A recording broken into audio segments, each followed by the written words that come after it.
अस्सलाम वालेकुम। क्या इशू है भैया? क्या इशू है? पेट्रोल खत्म है। मेरे से ले लें पेट्रोल। पेट्रोल मेरे से ले लें, एक्स्ट्रा पड़ा है मेरे पास। एक मिनट रुके। पैदल चल के जा रहे हैं।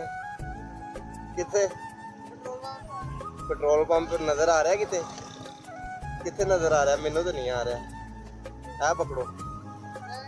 और यार पेट्रोल, अब पेट्रोल ही है भाई। मेरी मेरी पेट्रोल पा लो ना। तो पेट्रोल पंप पे जाके और पवा लेना है। मेरी पैदल चलना बेहतर है या बाइक पे बैठ के तुसी जाओ पेट्रोल पंप तक? हेलो करो यूज इनू, करो यूज। अच्छा यार तुसी ते घबराई गए। ये पेट्रोल असी दे रहे थानू, ਤੁਹਾਡੀ ਮੁਸ਼ਕਲ ਅਸੀਂ ਹੱਲ ਕਰ ਰਹੇ ਹਾਂ।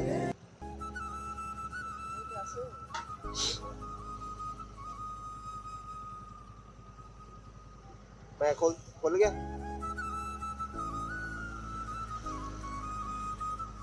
किन्ने पैसे दोगे दे? किन्ने पैसे दोगे? किन्ने दोगे? मैं क्यों दसना वा? तुसी कह रहे मैं पैसे दे दूंगा।